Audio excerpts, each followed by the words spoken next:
માટે માણસનો દેહ મળ્યો છે અને માણસનો દેહ જ્ઞાન થકી ભગવાનને મેળવવા માટે મળ્યો છે, બહુ દેશી ભાષામાં. બીજા કોઈ અવતારોની અંદર આપણને ભગવાન મળે નહીં. અને માનવ દેહ અવતારની અંદર જ્ઞાનની પ્રાપ્તિ કરી ભક્તિ કરતાં કરતાં ભગવાન આપણને મળે. તો ભગવાન કેવા આપણે મેળવવાના છે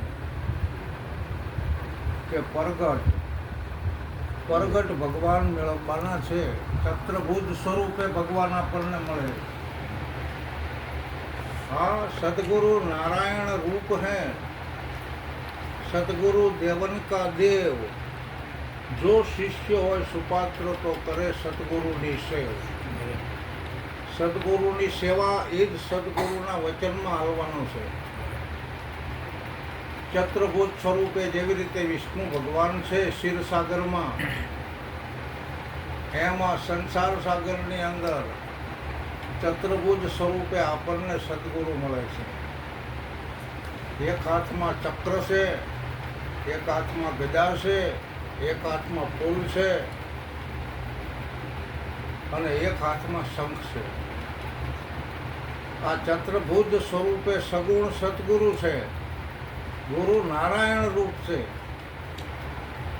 સુદર્શન ચક્ર એટલે ધર્મ, ગદા એટલે યમદંડ કે જ્યાં યમ જમ કે કાળ તમને કંઈ કરી ન શકે. એક હાથમાં ફૂલ છે કે માનવ અવતારની અંદર ભગવાનને પ્રાપ્ત કરવા હોય તો ફૂલ જેવું બની જવાનું છે. અને એક હાથમાં શંખ છે, શંખથી નાદ કરી રહ્યા છે સદગુરુ મહારાજ. એટલો બધો સત્સંગ આપણને સંભળાવે. સત્સંગ અગમ અપાર છે. શરીર ટકે ત્યાં સુધી સત્સંગની રજૂઆત જ કરવાની છે. હવે આ ચારે ચાર હાથ વડે સદગુરુ મહારાજ કામ કરે છે અને આપણને સમજાવે છે.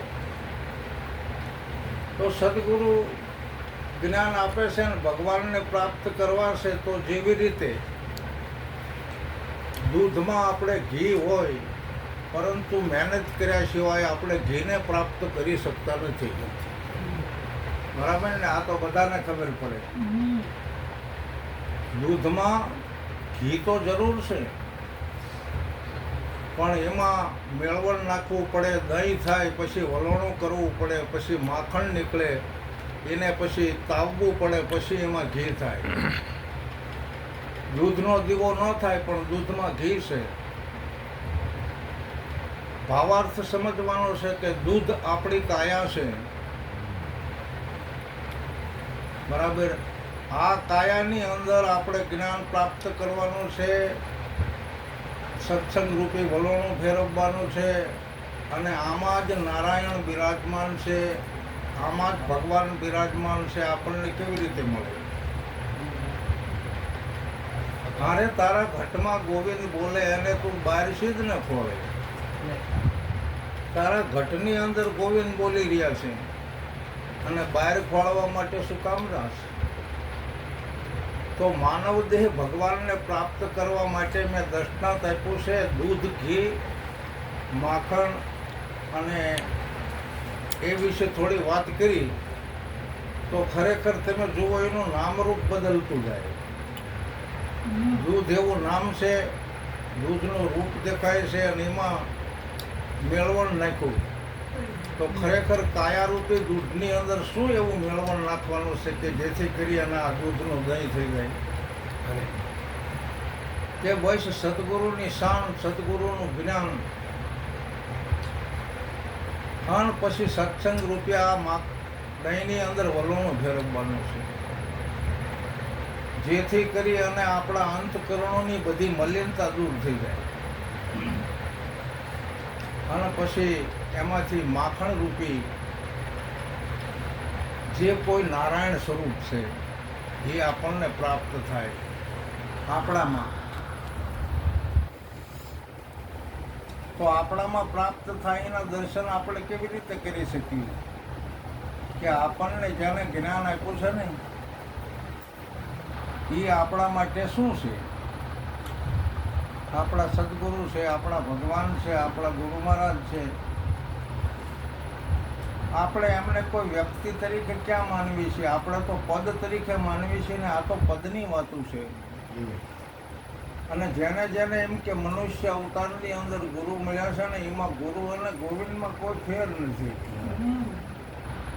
એક શબ્દ દો કાન હે, એક નજર દો આંખ, ગુરુ ગોવિંદ દોનું એક હે, જો જાગ શકે તો જાગ.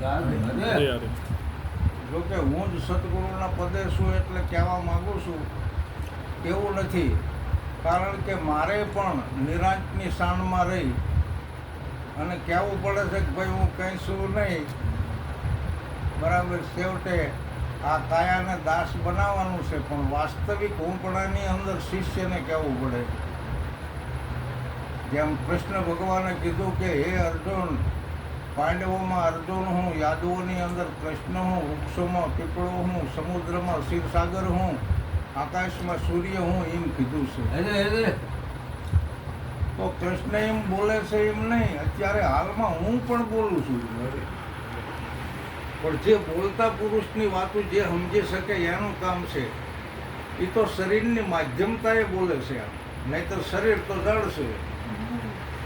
પણ સદગુરુએ આ જળ શરીરને ચેતન બનાવ્યું છે, આ જળ શરીરને સુવર્ણનું બનાવ્યું છે, આને અખેમેલ બનાવ્યો છે. અને સદગુરુએ અખેમેલ એટલે આત્માનો મેલ જેને કહેવામાં આવે. રહેવાવાળો આની અંદર મહાપુરુષ હોય તો પછી મેલ કંઈ જેવો તેવો હોય? આ અખેમેલમાં આનંદ ભર્યો, જ્યાં વર્ષે અમૃતનો દરિયો. તમે જુઓ તો અમૃતનો દરિયો આની અંદર છે, એમાં જેટલું સ્નાન કરાય એટલું કરવાનું છે, જેટલું સણામત લેવાય એટલું લેવાનું છે. તો આ રીતે માનવદેહ મળ્યો છે આપણને કંઈક મૃતલોકની અંદર આવ્યા પછી પ્રાપ્ત કરવા માટે. તો ભક્તિ, જ્ઞાન અને વૈરાગની વાતો તો કરી જ છે સંતોએ. એમ આપણા અનુભવની અંદર આપણે કરવાનું છે કે ભક્તિ આપણે કરવી છે તો સદગુરુ મળ્યા સિવાય આપણી સુરતા સંબંધના લગ્ન થયા વિના ભક્તિની ખબર જ ન પડે. સુરતા જ્યારે આપણી સત સંબંધની અંદર વરી ચૂકી ત્યારે ખબર પડે કે ભક્તિ તો આમ નહીં કરાય. બરાબર. બીજાની ભક્તિ કેવી રીતે કરવી? આપણને જે મળ્યા છે ભક્તિ તો એમની જ કરાય ને.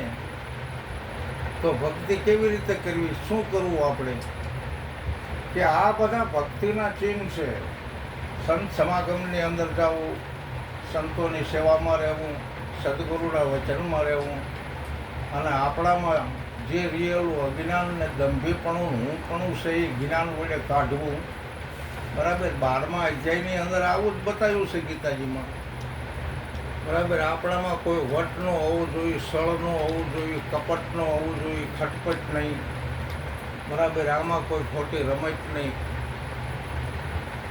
આપણે બસ સતયુગની અંદર જ રહેવાનું છે, કળયુગમાં નહીં.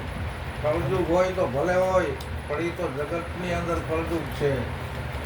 પણ આપણે સંત સભાની અંદર જ્યારે બેઠા હોય ત્યારે આપણે સતયુગની અંદર જ આપણું મુકામ છે. આમાં ક્યાં કોઈને સળ કપટ કરવાનો છે? આમાં ક્યાં કોઈની હારે ઝઘડો કરવાનો છે? આમાં તો જ્ઞાન જેટલું લેવાય એટલું લેવાનું છે. પણ લીધા પછી આમાં જીરવાય તો સારું.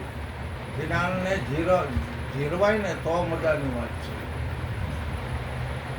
આપણે ખાધેલું હજમ થાય તો જ મજા આવે ને. નહીંતર આપણે કંઈક ફાટી બાકી લેવી પડે ત્યારે હજમ થાય. તો જ્ઞાન છે એ લીધા પછી જીરવવાનું છે. આ હાજર અમર ને અવિનાશી જ્ઞાન છે, આ જીરવાય એવું નથી. પણ થોડે જો જીરવાય ને તો સારું. તેમાં પહેલા રાજા ધ્રુવ રાજાએ કીધું છે કે અજરા કઈ જરિયા ન જાય, થોડે સાથ પીવો. બરાબર. થોડે આપણે ઘૂંટણો ઉતારવી ને તો મજાની વાત છે, નહીંતર જરી જાય. આ તો અજર અમર અને અવિનાશી જ્ઞાનની વસ્તુ શા માટે છે કે આપણે પરમાત્માને પ્રાપ્ત કરવાના છે. બીજા કોઈ અવતારમાં આપણે ભગવાનને ન મેળવી શકીએ. ભગવાન કહો, પરમાત્મા કહો, સદગુરુ કહો, શ્રી હરિ કહો, આ બધા મહાપુરુષો થઈ ગયા ને એમને ભગવાન જ મળ્યા. હા, અરે ઘણી બધી કહાની અત્યારે તમે જુઓ ને તો આપણને સાંભળવા મળે છે. સદગુરુના પદથી ભૈરવો જતી થઈ ગયો, નહીતર ભૈરવો તો જેસલમેરનો એક માણસ જ હતો. હા, એના લગ્ન થયા હતા, એને એક દીકરો હોત હતો, એના એક બેન હોત હતા, પણ બેન બહુ રૂપાળા હતા ને એટલે જેસલમેરના રાજાએ આ બેનની માગણી કરી હતી. એટલે પછી ભૈરવાને એવી વિદ્યા પ્રાપ્ત કરવાની થઈ હતી, અને એ વિદ્યાની અંદર આ ભૈરવો છે એ રાક્ષસ ગતિને પામ્યો હતો. અને પછી જેસલમેરનું જે રજવાડું હતું એ રાજાને ખતમ કરવા માટે એને વિદ્યાની વાત કરી. જોકે એવી વિદ્યાની વાત આપણે કરવી નથી, પણ પછી એને બેને કીધું કે ત્યાં વિદ્યા પ્રાપ્ત કરી, તારું શરીર આવું થઈ ગયું, પણ તારા માથે ગુરુ જોઈએ આ માનવ અવતારની અંદર. જો ગુરુ ન હોય ને તો આપણો મોક્ષ ન થાય, મુક્તિ ન થાય. પછી ભૈરવે બાળીનાથ પાસે ઉપદેશ લીધો અને જતીપણું પ્રાપ્ત કર્યું. પણ જે પેલા જેસલમેરના રાજાથી જે કોઈ 12 ગામ સોંપાણા હતા, એટલે ગુરુ મહારાજે એવું નહોતું કીધું, પણ જેસલમેરના રાજાએ કીધું કે આ 12 ગામને તું ખતમ કરી શકી. પણ જ્યારે કોઈ અવતારી પુરુષ તને મળશે એટલે તારો વિનાશ થશે. તો તમે કે હું અવતારી પુરુષ છે, ભૈરવે 12 ગામને ઉજ્જડ કરેલા છે. અત્યારે હાલમાં ઉજ્જડપણું દેખાય. આપણે રાક્ષસ નથી બનવાનું, આપણે તો દેવ બનવાનું છે. રાક્ષસ બન્યો ભૈરવો, તો રામદેવજી મહારાજનો અવતાર થયો અને દડાની રમત રમતા ભૈરવ ભૂમિમાં દરવાજો કર્યો હતો. ભૈરવો 12 ગામ સિવાય બીજી ભૂમિમાં જઈ નહોતો શકતો, નહીંતર તો ગુજરાતને ન જેવું તેવું કરી નાખે. પણ એને બાળીનાથનો શ્રાપ હતો, 12 ગામ સિવાય તારે જવાનું જઈશ, અને એમાં ભૈરવાનું પતન થયું છે. ભૈરવો જીવતો છે, ભૈરામાં ભંડારી દીધેલો છે, બરાબર, એને માર્યો નથી. ભૈરવો જીવતો છે, એટલું બધું અમરપદ પ્રાપ્ત કરેલું છે બાળનાથજી પાસે. અને એ જ બાળીનાથના શિષ્ય રામદેવજી મહારાજ થયા. અને રામદેવજી મહારાજને એટલું જ્ઞાન પ્રાપ્ત થયું, આપણે અધિકારી સંત છીએ ત્યારે ગણાય વિરાટ સંપ્રદાયની. પરંતુ ખરેખર મોહ માયા મમતા કામ ક્રોધ મદમો લોભને મસ્તર અને 5 પ્રાણો એક ઘરે લાવી શકવાની શક્યતા જો હોય એને ખૂબ ખૂબ ધન્યવાદ છે. આ રામદેવજી મહારાજનું જ્ઞાન છે. નિજ્જારી ધર્મનું જ્ઞાન જેને પ્રાપ્ત થાય આ નિજ્જારી જ છે. અને તમે જગતની અંદર મોટા મુનિવર થઈને માલો એટલે તમે જ્યાં જાઓ ત્યાં તમારા સન્માન જ છે. પણ વાત એટલી છે કે કામનાના બીજને બાળવા જેવો તેવો ખેલ નથી. હા, નહીતર તો કાયા કબૂતર કર્મ જાળમાં આવ્યો તો ચડી લેવા. પણ 5 વિષય પારધી બનીને કરે કામ કસઈના જેવા નિરંજને ખેલ બનાયા કેવા. કોના માટેની વાત છે કે 70 થી 80 વર્ષ થઈ જાય અને શરીર સારું હોય ને પછી સર્વના ત્યાગી બની જવું પડે. સર્વના ત્યાગી હો. અને પછી તમે જુઓ તમારું શરીર જામે અને તમને જ્ઞાનની પ્રાપ્તિ થાય અને તમારી મુક્તિ તો ગુરુ મળે એટલે આપણને મળેલી જ છે. પણ જો સત્સંગ છોડ્યો તો આપણે અધોગતિમાં જઈએ. આપણે ઓવનીસ આપણા એકલા સત્સંગે થઈ શકે છે. હું તો રાતે જાગી દઉં ને તમારે સત્સંગ હાલતો હોય.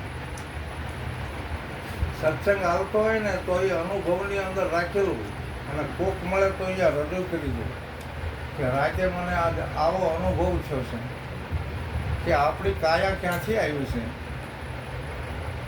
પંચભૂત તો છે તો શું થોડોક કટકો આકાશનો લીધો છે, આમાં થોડોક કટકો પૃથ્વીનો લીધો છે, થોડોક પાણીનો લીધો છે, આવું થયું છે. એક સૂક્ષ્મ વસ્તુની અંદર પંચભૂત આવેલા છે. મારા અનુભવની વાત કરું છું. એક મસર જેવડી વસ્તુ હોય ને તો એમાં પંચભૂત આવેલા છે.